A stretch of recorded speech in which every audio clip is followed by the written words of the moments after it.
Di antara sunnah wudu, tarkul isti'anah fi shaddi illa li'udhrin. Tidak meminta orang untuk menuangkan air untuk berwudu kecuali ada uzur. Kalau sekarang kan ada keran ya. Nah, tapi zaman dulu kan pakai teko. Maka sunnah wudu jangan minta siramkan orang.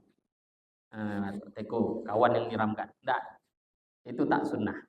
Illa li'udhrin, kecuali ada uzur, sakit, ada keperluan, maka tidak ada masalah. Tarkuz ziyadah ala salat, di antara sunnah wudu. Jangan berwudu lebih dari 3 kali dalam membasuh. Jadi 3 kali itu sunnah maksimal. 2 kali termasuk sunnah, 3 sunnah, lebih dari 3 masuk dalam kategori makruh.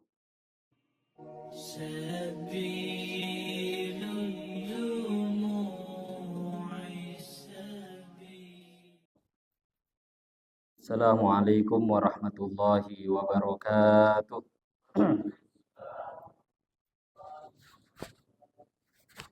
Innal hamdalillah nahmaduhu wa nasta'inuhu wa nastaghfiruhu wa nu'minu bihi wa natawakkalu 'alaihi wa na'udzu billahi min syururi anfusina wa min sayyiati a'malina. Man yahdihillahu fala mudhillalah wa man yudlilhu fala hadiyalah. Asyhadu an la ilaha illallah wahdahu la syarikalah wa asyhadu anna sayyidana wa maulana Muhammadan abduhu wa rasuluh. Allahumma salli wa sallim wa barik alaihi wa ala alihi wa ashabihi wattabi'ina lahum bi ihsanin ila yaumiddin, amma ba'd. Qala Allah ta'ala fi kitabihil karim ba'da a'udzu billahi minasyaitonir rajim. Ya ayyuhalladzina amanu idza kuntum ilas shalah faghsilu wujuhakum wa aydiyakum ilal marafiq wamsahu bi ru'usikum wa arjulakum ilal ka'bain. Shadaqallahul azim. Alhamdulillah, hadirin wal hadirat, Bapak Ibu jemaah salat zuhur yang dimuliakan Allah. Bersyukur kita pada Allah dengan mengucapkan alhamdulillahirabbil alamin. Bersolawat pada Nabi sallallahu alaihi wasallam dengan mengucapkan Allahumma shalli ala sayyidina Muhammad wa ala ali sayyidina Muhammad. Hadirin wal hadirat rahimakumullah, di kesempatan zuhur yang singkat ini kembali kita bersyukur pada Allah. Allah Subhanahu wa taala masih memberi anugerah iman Islam kepada kita semua, terutama di siang hari ini. Allah taala memberi taufik pertolongan kepada kita bisa melaksanakan sholat zuhur dengan cara berjamaah. Mari kita syukuri anugerah ini, berharap semoga dengan kita selalu bersyukur atas iman Islam, bersyukur atas anak agama. Allah Subhanahu wa taala selalu menjaga iman Islam dalam diri kita sampai akhir hayat kita. Amin ya rabbal alamin. Hadirin hadirat rahimakumullah, di kesempatan siang hari ini kembali kita duduk sejenak di masjid yang kita cintai ini. Jangan lupa niat i'tikaf selama kita berada di masjid. Niatkan dalam hati nawaitul i'tikaf di hadzal masjid sunnatan lillahi ta'ala. Sambil i'tikaf kita akan lanjutkan kajian kitab Takriratus Sadidah fil Masailil Mufidah, terutama berkaitan dengan lanjutan pembahasan sunnah-sunnah wudu. Bapak Ibu yang dimuliakan Allah, seperti yang kita tahu, kita sudah membahas tentang sunnah-sunnah wudu dari awal. Sebelumnya fardu-fardunya wudu, tentu sesuai dengan judul fardunya wudu, perkara yang memang mesti harus dibuat, tidak bisa tidak, berkurang satu saja wudunya tidak sah, itu fardu wudu. Ada 6 perkara yang sudah kita bahas. Kemudian kita sudah masuk dalam pembahasan sunnah-sunnah wudu, penyempurnaan wudu, dan disitulah isinya fadilah, keutamaan-keutamaan, dan banyak hadis-hadis yang menerangkan tentang keutamaan orang yang menyempurnakan wudu. Nah, tak bisa menyempurnakan wudu kecuali kita mengamalkan sunnahnya. Itu dimulai dari awal, dari sebelum membasuh wajah ada sunnahnya, di tengah membasuh wajah ada sunnah, di tengah membasuh tangan ada sunnahnya, sampai terakhir kemarin sudah kita bahas sunnah ketika membasuh kaki, sudah sampai sunnah yang paling akhir.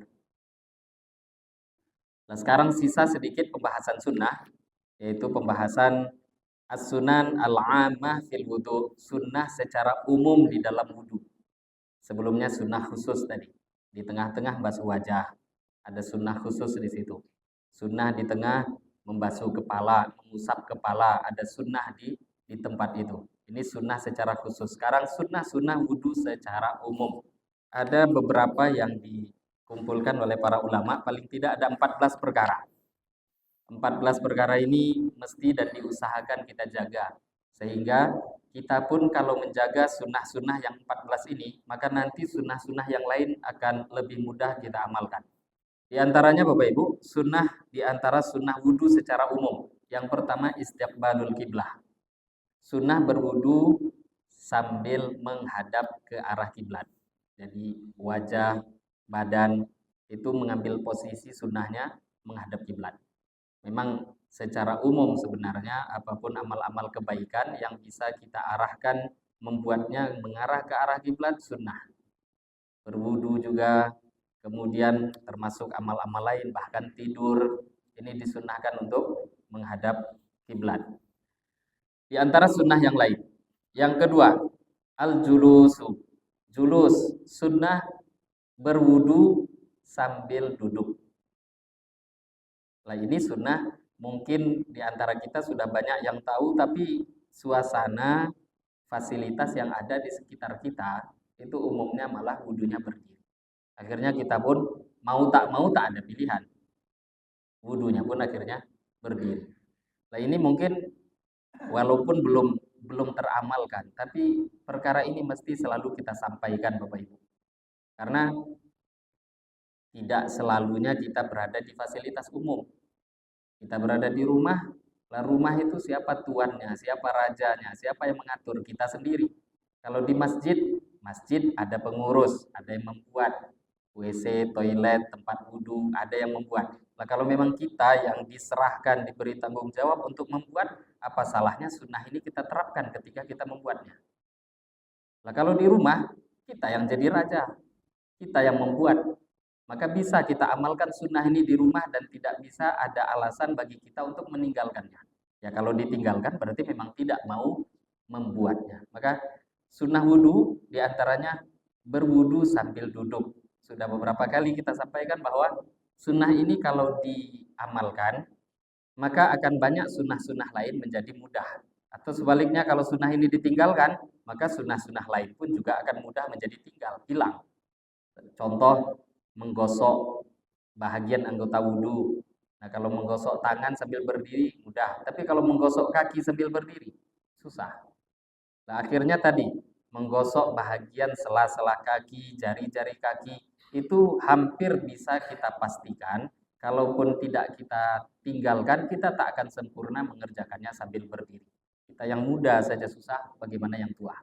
Maka duduk itu bukan karena faktor orang itu tua, tapi memang untuk menjalankan kesempurnaan wudhu.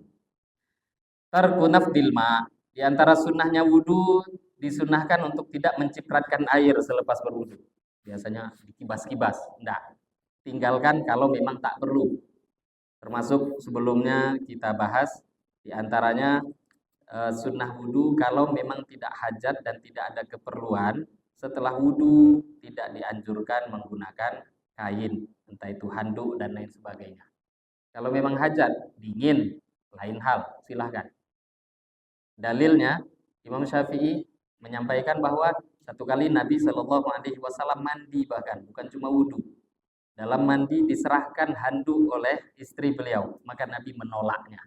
Tapi ada riwayat lain, Nabi Shallallahu Alaihi Wasallam juga diterangkan pernah mengelap atau menggunakan handuk kain ketika selepas berwudu. Maka dua hadis ini mesti dikumpulkan.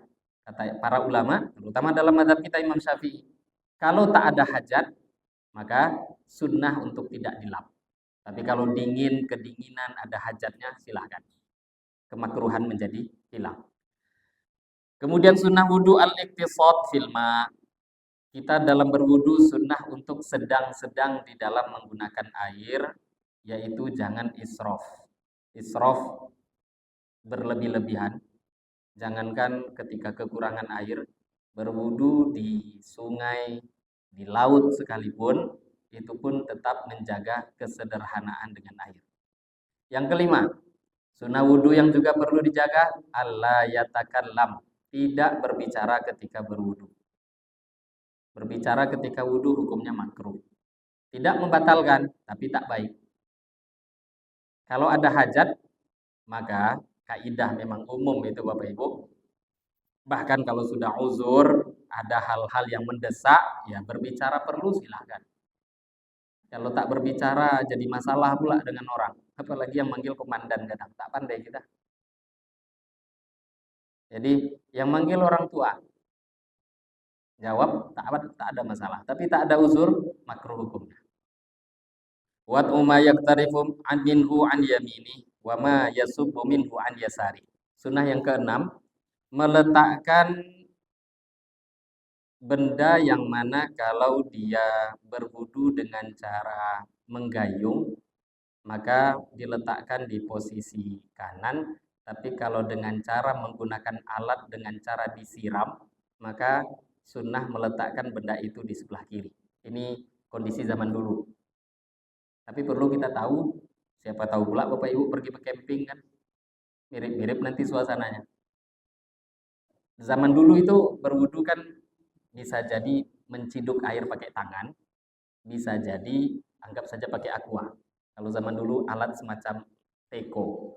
Nah, kalau menggunakan berwudu misalkan di kolam, nah, di kampung-kampung, saya pun dulu di rumah masih pakai apa? Bak itu. Nah, kalau berwudu menggunakan bak ataupun lebih kecil lagi mungkin ember, maka mau mengambil dengan tangan, sunnah posisi letak ember itu sebelah kanan. Dan akan mengambilnya dengan tangan kanan. Atau mungkin pakai ember. Nah, kalau memang mau menggunakan alat seperti teko, kalau zaman sekarang mungkin pakai aqua.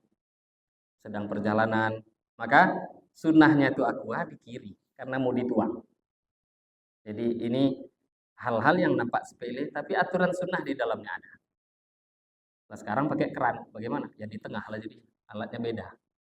Nggak kiri, nggak kanan. Ini kita tadi berbicara dalam kondisi zaman dulu. Dan kemungkinan kondisi ini pun masih ada dan masih dibuat bisa terjadi di tempat kita. Bahkan di negara-negara yang ekonominya agak di bawah kita, Indonesia, seperti Afrika itu Bapak Ibu, di sana itu masih sangat minim fasilitas. Berwudu itu masih mengambil air dari sumur, kemudian diletakkan di teko, masih seperti itu sampai sekarang. Jadi sunnah-sunnah ini tidak hilang. Jadi ada mungkin kondisi di tempat kita tidak, tapi kalau ada maka sunnah seperti itu dianjurkan untuk kita buat. Sunnah wudhu diantaranya lagi al-muwalah, berterusan, berkesinambungan, sambung antara satu anggota wudhu dengan anggota wudhu setelahnya. Setelah membasuh wajah, langsung setelahnya basuh tangan. Jangan diberi jarak. Kok diberi jarak, basuh wajah, diam dulu 5 menit, baru kemudian basuh tangan. Diam pula 5 menit, baru lanjut anggota wudhu setelahnya. Sah atau tidak wudhu seperti ini? Mazhab Syafi'i fatwakan sah. Karena tidak ada keterangan itu di dalam ayat Al-Quran. Tapi Imam Malik mengatakan mualah itu wajib. Ini ikhtilaf mazhab sekedar pengetahuan, bukan mau membingungkan kita, enggak. Mazhab Maliki mewajibkan mualah. Nah, untuk kita selamat dari ikhtilaf, sebaiknya berwudu itu mualah. Tapi kita perlu tahu hukumnya sunnah. Sebagian ulama mewajibkan. Jadi, batasan mualah. Mualah itu berkesinambungan. Mualah bahasa Arab. Bahasa Arabnya mualah. Bagaimana seseorang masih dihitung mualah?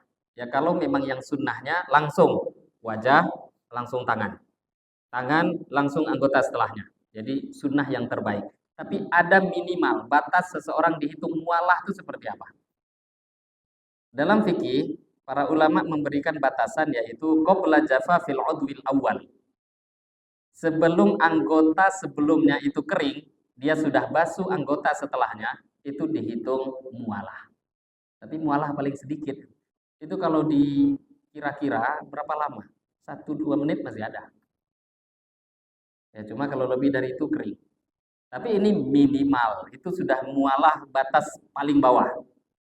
Tapi yang mualah yang paling dianjurkan langsung. Satu anggota, langsung anggota setelahnya. Tapi selagi belum kering, dia basuh anggota setelahnya, masih dikatakan mualah dan dia mendapatkan sunnahnya. Tapi tentu level sunnah yang posisi dia di situ. Yang kedelapan sunnahnya wudhu. secara umum. Allah yaltima wajhahu bil ma'.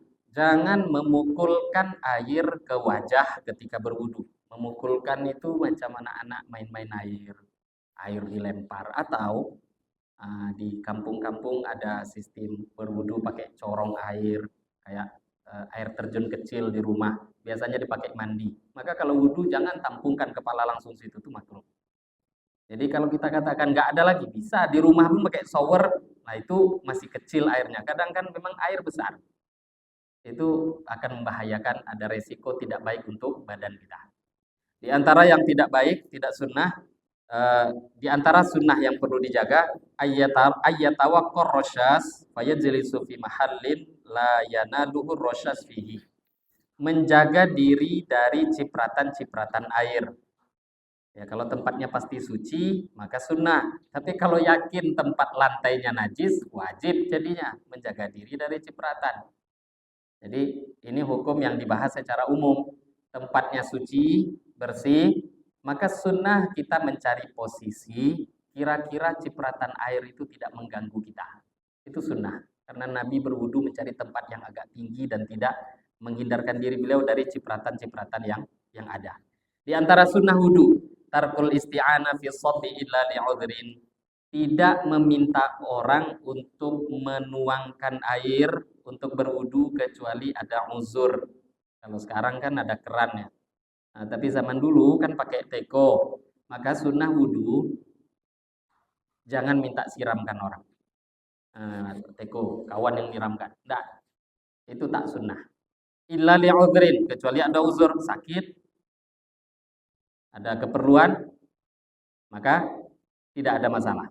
Tarkuz ziyada ala salat, di antara sunnah wudu, jangan berwudu lebih dari 3 kali dalam membasuh. Jadi 3 kali itu sunnah maksimal. 2 kali termasuk sunnah, 3 sunnah, lebih dari 3 masuk dalam kategori makruh. Hadis yang sahih menerangkan tentang Nabi Shallallahu Alaihi Wasallam berwudu. Dalam wudunya beliau melakukan 3 kali. Kemudian di akhir wudu Nabi Shallallahu Alaihi Wasallam mengatakan, ini wuduku dan wudu anbiya, nabi-nabi sebelum aku. Siapa yang menambah atau mengurangi, faqad adlama wa asaa, kata Nabi. Dia telah berbuat zolim dan berbuat buruk dalam wudunya. Jadi wudu lebih dari 3 kali makruh. Dengan hitungan yang benar ya, maksudnya 1 kali dikatakan satu anggota yang wajib itu terbasuh semua, itu dihitung 1. Tapi kalau dia basuhnya 1, yang terbasuh separuh anggota, tidak dihitung 1. Diambil air, kemudian baru membasuh wajah separuh wajah. Walaupun membasuhnya 1, yang terbasuh separuh wajah, 1 pun belum dihitung. Jadi yang dimaksud 1 basuhan sempurna. 2 basuhan sempurna. 3 basuhan sempurna. Kalau sudah, cukupkan di situ. Kalau dilebihkan, makruh. Nah, biasanya ini penyakit orang was-was. 3 kali. Kalau 1 merasa ragu, itu didukung agama. Dianjurkan memang sunnah 2. 2 masih merasa kurang cukup, masih dianjurkan agama. 3 kok masih ragu, setan itu berarti punya kerja. Itu namanya was-was. Jadi 1 disuruh tambah jadi 2, 2 disuruh jadi 3. Itu ada perintah. Tapi kalau lebih dari 3, tidak. Itu sudah kena tipu dan ada was-was daripada setan. Di antara sunnah wudu, Allah yang kusoma wudu'ihi min muddin. Allah yang kusoma wudu'ihi an muddin. Tidak dianjurkan berwudu itu airnya kurang dari 1 mud. 1 mud itu 1 aqua kecil ini. 1 aqua. Kalau mud dengan beras, kita sering dengar bahasa mud, Bapak Ibu. Zakat fitrah itu 4 mud.